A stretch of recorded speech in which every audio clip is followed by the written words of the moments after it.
The former prince flees his kingdom, and the clockwork man follows. Danger pursues them like a hooded wraith, the rising sun of each day drawing back the curtain on a new fevered dream of horror. This day, the pair finds themselves in the ruins of a castle, the former stronghold of a once proud nation that now lies forgotten on the ash heap of history. As pursuing clockwork soldiers enter the ruins, the boy and his retainer fight them off one after the next.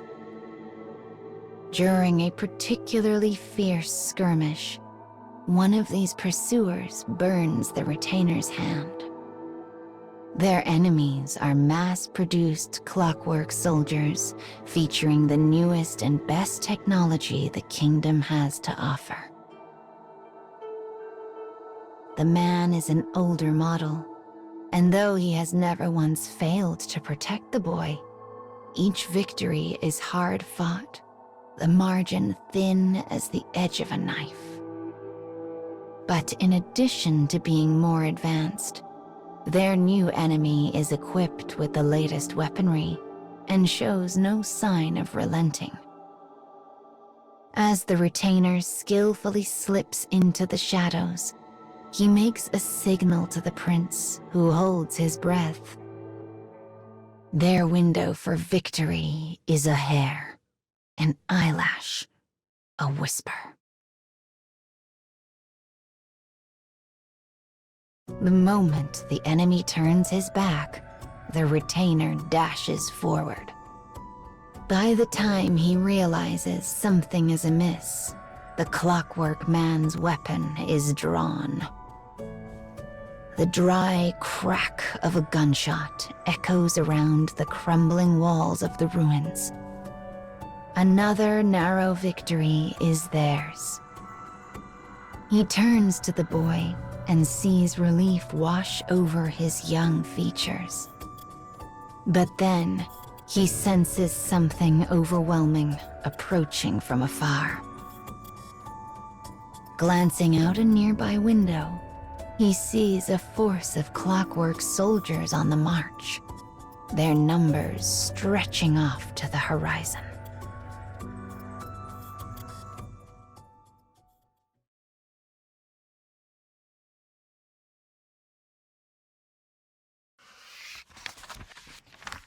The former prince and the clockwork man hide themselves near the castle rear gate to discuss strategy. The man suggests a ruse wherein he draws the enemy's attention so the boy might escape. But the prince will not hear of it. No, I won't leave you to die. We fight together. The boy puts all of his strength into this statement, hoping to overwhelm his companion into acquiescence.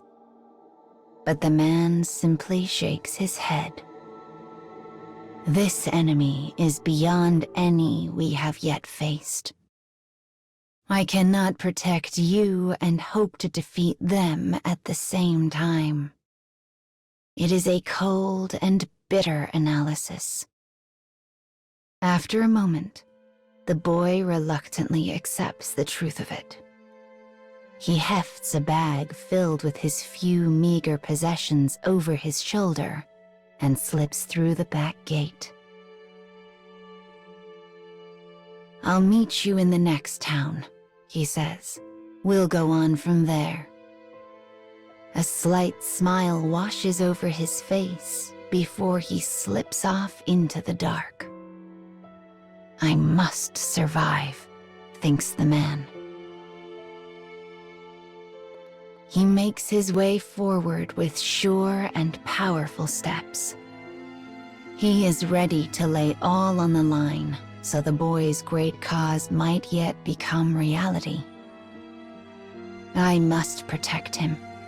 I must ensure he lives. And with these thoughts echoing through his mind, the man sets off for war.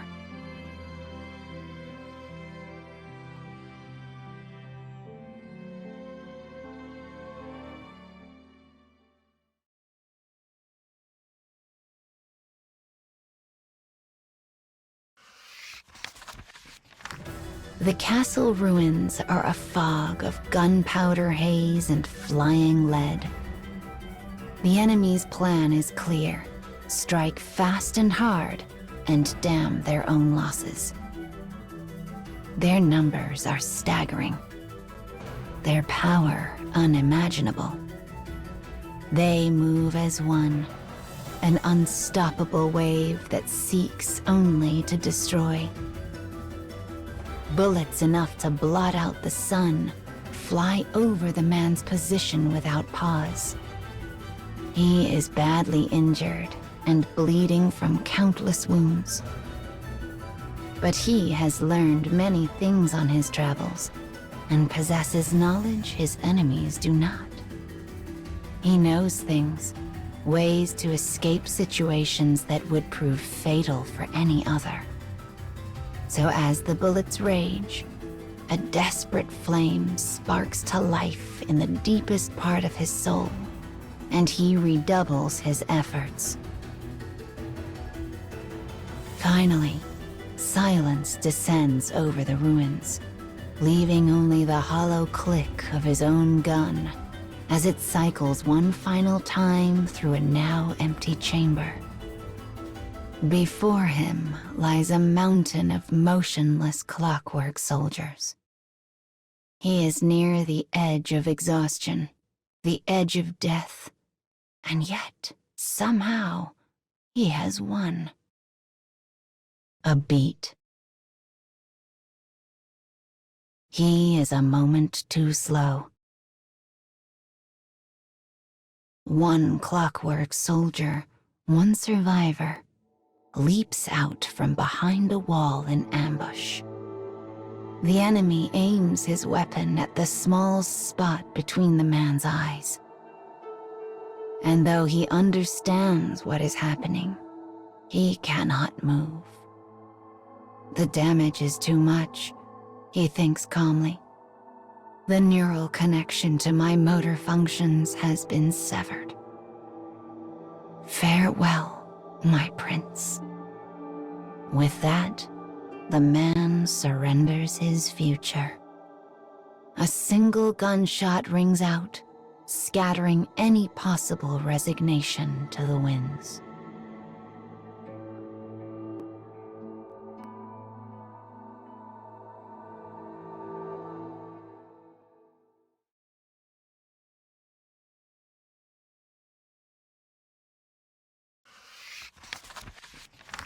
The bullet leaves the chamber and enters the heart. The heart of the enemy who had ambushed the clockwork man. The enemy staggers, confused. For the shot that had laid him low came from the weapon of the young prince.